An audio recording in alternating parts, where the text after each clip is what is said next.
네, 민주당 전당대회가 정청래 박찬대 의원의 2파전으로 확정되면서 본격적인 선거운동에 돌입했습니다. 이재명 정부와 호흡을 맞출 집권여당 대표 선거의 향방이 주목됩니다. 국민의힘 혁신위가 첫 회의를 열고 당헌 당규에 윤석열 전 대통령 부부와의 단절을 명시하기로 했습니다. 정치한수, 유인태 전 국회 사무총장, 김성태 전 국민의힘 원내대표와 함께 전국 현안 살펴보겠습니다. 안녕하십니까? 네. 안녕하십니까? 예, 안녕하세요. 자, 오랜만에 오셨으니까 오늘 좀 어제 내란수계 혐의를 받고 있는 윤석열 전 대통령이 재구속 되지 않았습니까? 먼저 지난번에 한번 이제 수감됐을 때는 대통령 신분이었고 지금은 이제 파면된 전직 대통령 자연인 신분으로 이제 재구속이 됐습니다. 4개월 만에 이제 이렇게 됐고요. 이후에 이제 특검 수사도 오늘 이렇게 보니까 상당히 속도를 내고 있는 그런 이제 모습이기도 합니다. 그래서 그 관련해서 민주당은 3대 특검에게 윤 부부에 대해서 철저한 수사를 촉구를 했고, 국민의힘은 내란 특검이 망신주기 수사를 하고 있다, 정치보복이다 하면서 상당히 또 우려감을 지금 나타내고 있는 그런 상황인데, 향후 윤 전 대통령의 재구속이 향후 정치권, 전국에는 어떤 영향을 줄 거라고 좀 보시는지요? 항상 저쪽에 먼저 물어보시고. 항상 양보를 하십니다. 네. 참 윤석열 전 대통령 입장에서는 다시 재구속된 이 자체는 자성자박이죠. 한마디로. 호미로 가래로 막을 걸. 이건 지금 가래로 막는 게 아니라 포크레인도 못 막는 지금 그런 행국이 됐어요. 그러니까 과거 이제 보더라도 YS 김정삼 대통령 같은 경우도 국정 초반부에는 하나의 그 척결하고 금융 실명제하면서 80% 가까운 국민 지지를 그때 받았었어요. 그런 대통령도 자신의 자식이 잘못된 부분이 있으면은 검찰의 수사를 갖다 단호하게 받아라. 그래서 그 아들도 옥고를 치르지 않습니까? DJ 김대중 대통령 같은 경우도 세 자식을, 세 아들을 전부 다 법적인 처벌을 받게 했단 말이에요. 예. 그럼에도 그렇게 하면서도 유지하는 게 그게 권력인데 유독 윤석열 전 대통령만은 김건희 여사를 그렇게 끔찍이 사랑했는지 그 김건희 여사 하나 지키려고 대한민국 망치고 자기도 망치고 또 자신을 만들어준 이 보수의 본산 국민의힘도 망쳐지고 그냥 엉망돼버린 거죠. 예. 저는 그런 측면에서 재구속될 당시라도 좀 국민들에게 사죄하고 사과하는 그런 마지막 모습이라도 좀 남기고 앞으로 법적인 판단을 자기가 받으면은 그나마 좀 다행이겠다 생각했는데 그 기대도 참 헛물이었습니다. 네. 그러니까 이제 본인으로서는 본인이 저지른 일, 본인이 이제 다 감당할 수밖에 없는 상황이죠. 그 많은 측근 호가 호위 세력들, 본인 설구 취소, 재구속된다고 한 명도 따라가지 않잖아요. 그게 지금 윤석열 전 대통령의 현실이고.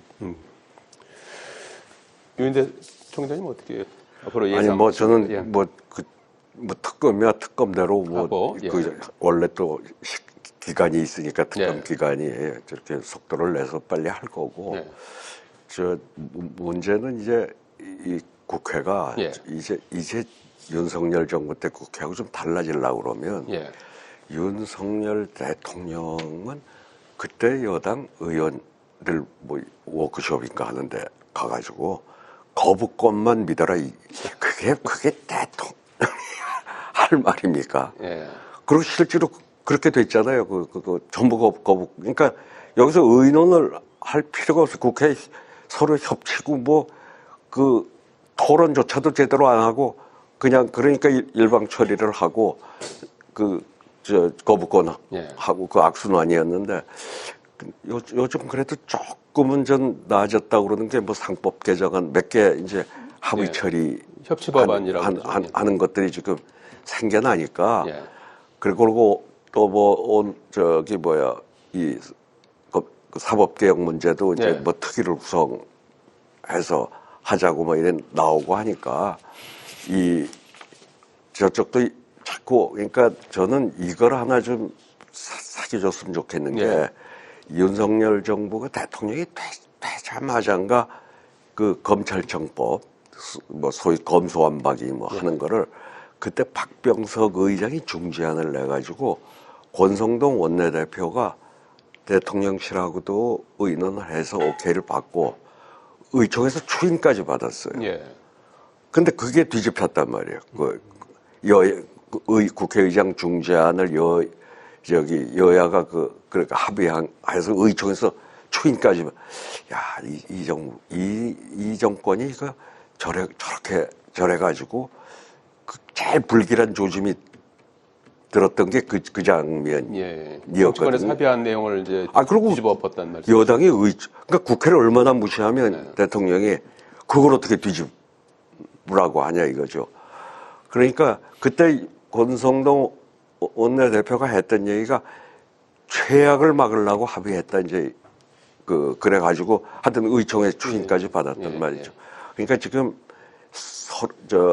서로 간에 좀 의석 차이도 이래 나고 하는데 하여튼 난 국민의힘 야당이 좀 최악을 막으려고 가령 뭐 방송법도 있고 지금 사법개혁법도 있잖아요.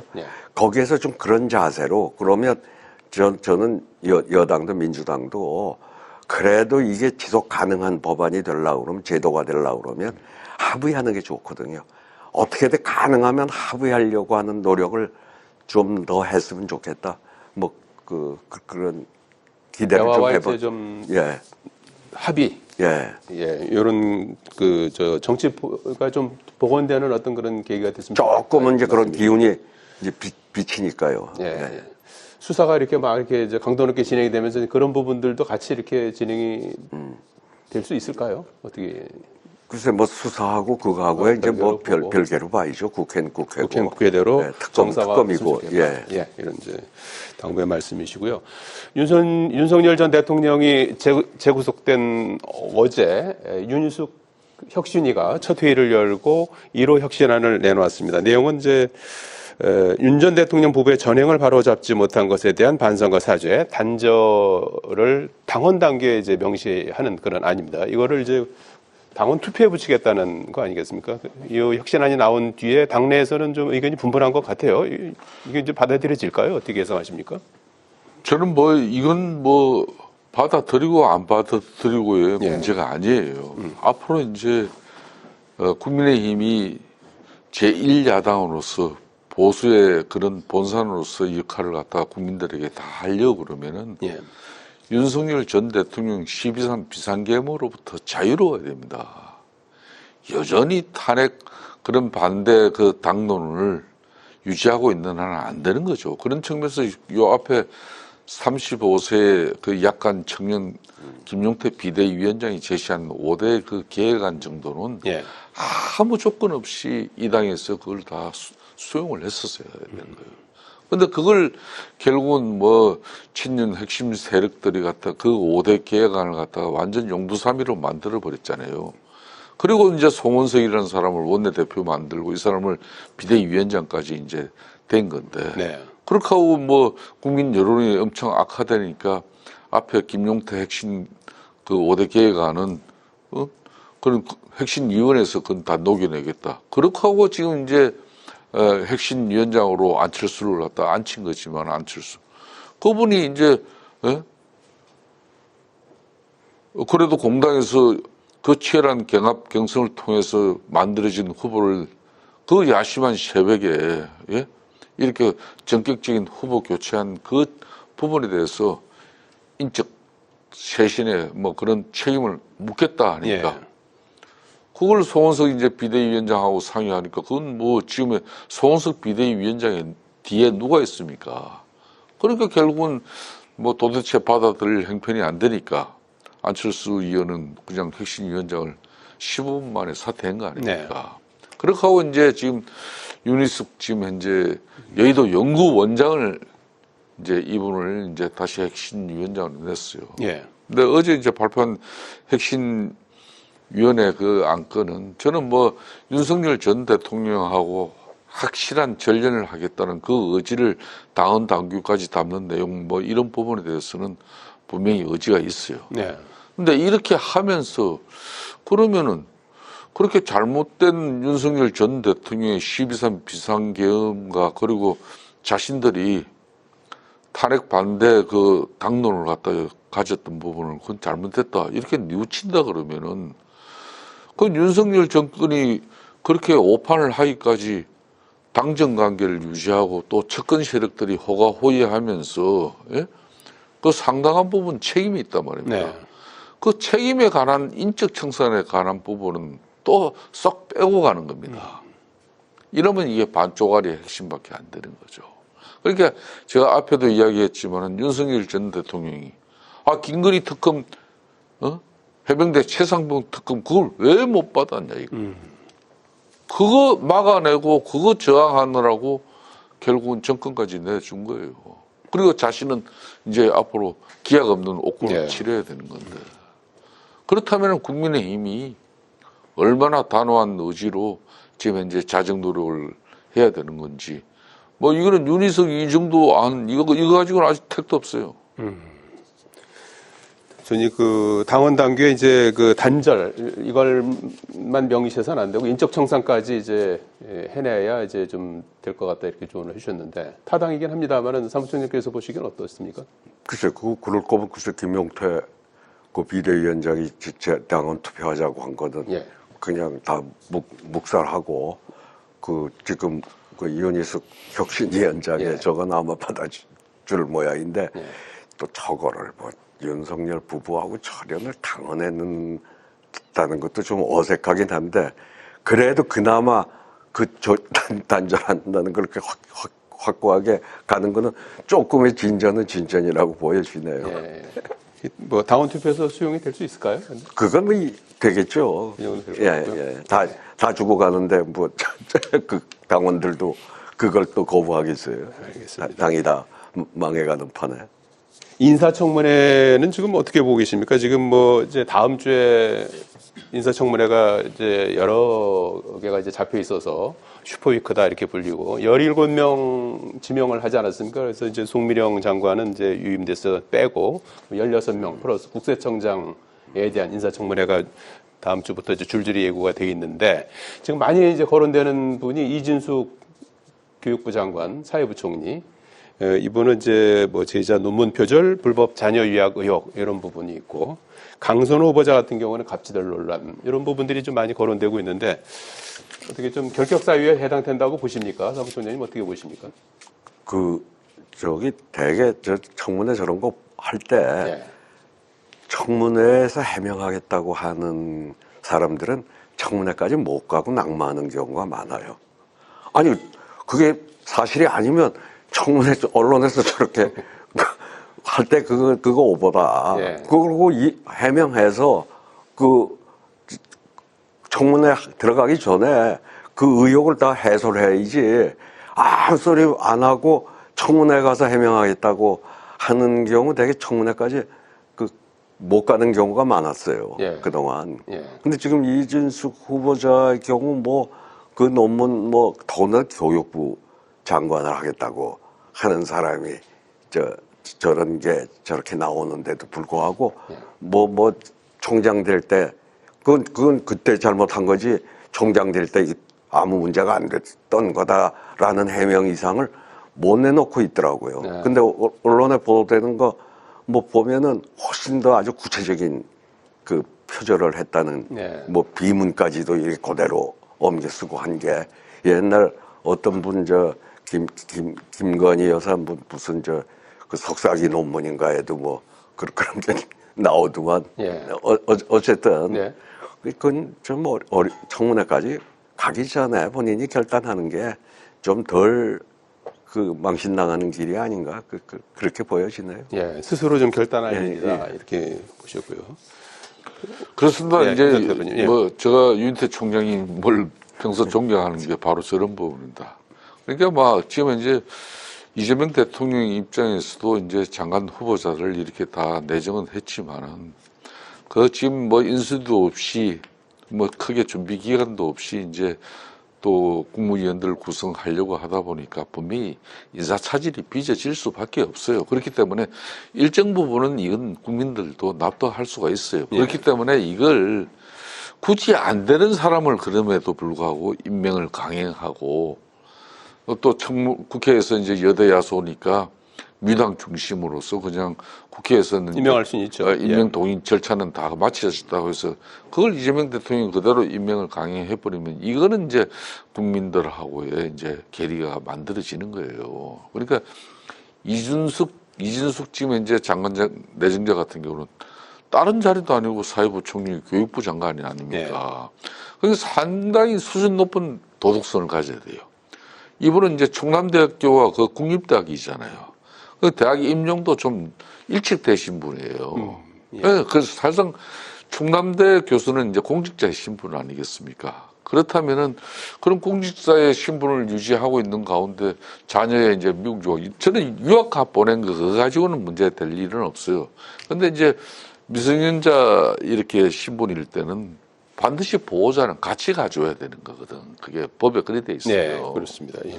그렇다면 그런 걸 위배하면서까지 또 중요한 것은 교육부 장관인데 네.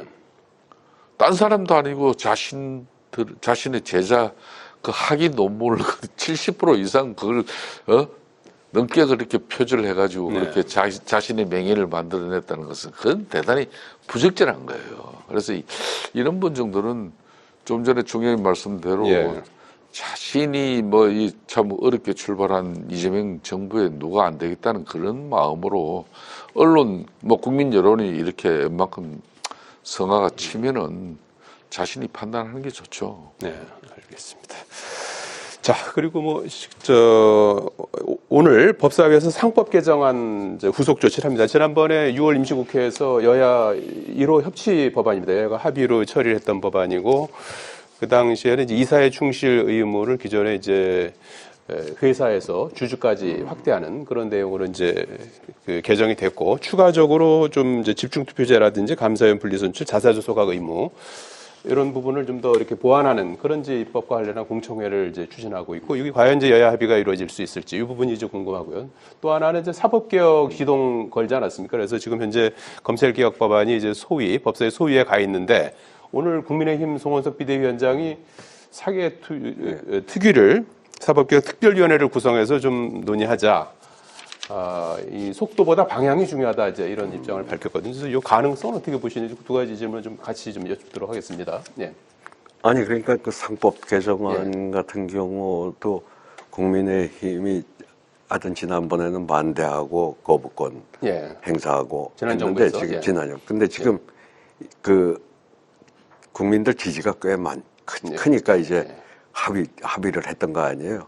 그 나머지 부분 오늘 오늘 공청회 한다 그러죠. 그러니까 저것도 아마 여론에 따라서 여론의 지지가 높으면은 물론 경영계 쪽에서는 또 뭐 이런저런 좀 우려를 표하긴 하지만 그 여론에 따라서 아마 그 서로 그것도 좀 합의 처리를 했으면 좋겠어요. 합의 가능성도 있다고 봅니다. 합의 가능성 좀 있다고 그러니까 이제 뭐 보시는 거죠? 상법 개정안에 대해서는 좀 전에 총장님 의견 밝히셨으니까 이게 뭐 다들 이제 앞으로 투명성 강화를 통해 가지고 주주 권리 강화 차원이니까 저는 뭐 그런 측면에서 국민의힘 입장에서도 크게 뭐 무조건적으로 이건 뭐 반대하고 보자는 그런 심산으로 갈 필요는 없다고 봐요. 그러니까 절충안을 만들면 될 것 같고요. 지금 이제 뭐 이 사법개혁 특위, 이 4개 특위는 뭐 과거에도 뭐 늘 국회에 있을 때마다 이게 구성되고 했어요. 근데 구성은 되지만 합의는 또 잘 안 되는 게 이 4개 특위입니다. 정계 특위하고 4개 특위는 유별나게 이 합의가 잘 안 돼요, 그냥. 이게 이제 위원회 구성까지는 보통 여야 간에 또 합의는 되는데 그런 측면에서 저는 개인적으로 검찰개혁은 상당히 필요하다. 문재인 정부 때 이미 검경 수사권 조정을 통해서 뭐 큰 틀은 이제 잡힌 것이고, 이제 다만 이걸 이제 앞으로 공소청, 기소청 이렇게 뭐 중앙수사처 이렇게 뭐 분리가 될 건데, 이런 기능들이 이제 사법개혁 전반적으로 이게 다 이제 톱니바퀴 물리듯이 이렇게 다 원만하게 이루어져야 이게 성공할 수 있는 거예요. 그렇기 때문에 너무 서두르지 말고, 뭐 이번만은 사개특위에서 그래도 여야 간에 뭐 협의를 통해 가지고 좋은 뭐 성과물을 합의로 이렇게 처리하면 좋겠다는 그런 예. 생각이 듭니다.